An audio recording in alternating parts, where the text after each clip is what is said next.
It's trendy right now for women on social media to say they want a husband who leads, covers them, protects them, and provides for them. We often hear things like, I want a man in his masculine energy, or I want to be soft and led.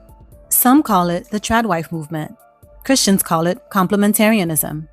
Complementarianism is the belief that men and women are equal in value, but created for different roles in the home and church. After decades of feminism telling women they shouldn't want male leadership, it's suddenly popular to say you do. But most people praising complementarian marriage have no idea what they're actually asking for. They like the fantasy of it. They don't understand the reality of it. Because complementarianism is not just a vibe, it's a structure. And structures collapse when people romanticize them instead of understanding them. I believe complementarian marriage is the most soul-satisfying structure for most women.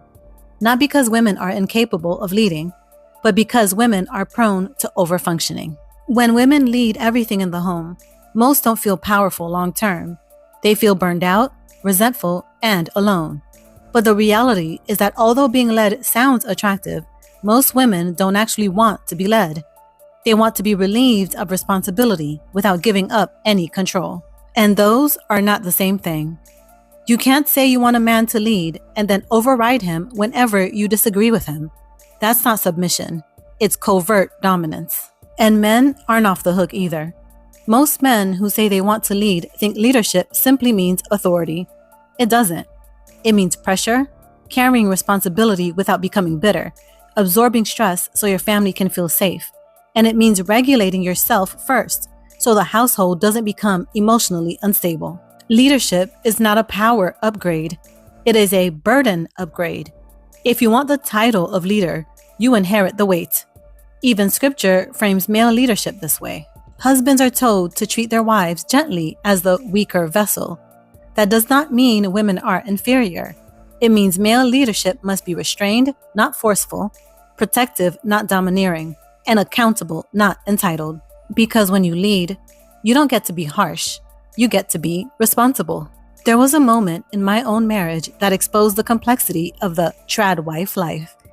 When we were buying our new home, I told my husband I didn't want to be involved in the decision until the final steps. At that time, I was carrying a lot emotionally and didn't have the emotional bandwidth to carry more. He pushed back hard. He didn't want to carry the pressure alone because he knows I ask questions he doesn't naturally think to ask.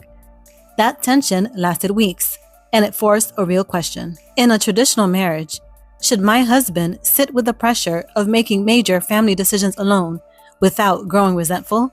Because leadership is not domination. It is shared responsibility carried asymmetrically. At the same time, I wanted to read a book that aggressively attacks the Old Testament of the Bible. I was determined to read it because, in my mind, I'm a person who can read it without being deceived into believing it's true. But my husband was adamant that I shouldn't read it. I couldn't understand why because I trusted my intellect.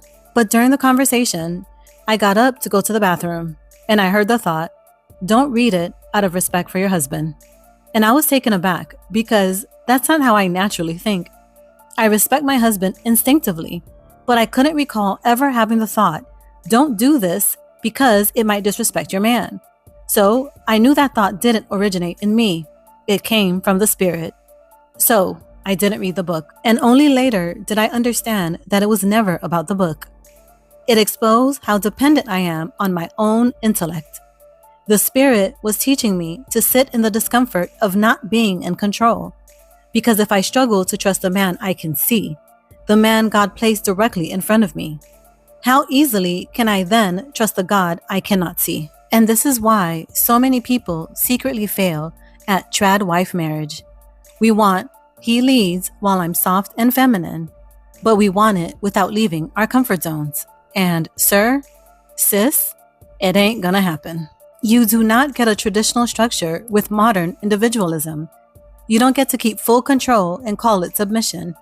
And men don't get full authority without full responsibility. Undefined roles don't produce harmony. They produce power struggles. Most people who desire a trad wife marriage want the fantasy version that never requires real sacrifice. Because it's easy to say you want the structure, It's a whole other thing to actually live inside of it. For aspiring traditional men, if you're honest, do you want to lead? Or do you want to be dominant without carrying more pressure, burden, or emotional responsibility than your wife? For aspiring trad wife women, if you're honest, do you want to be led? Or do you want to feel protected while still always having the final say?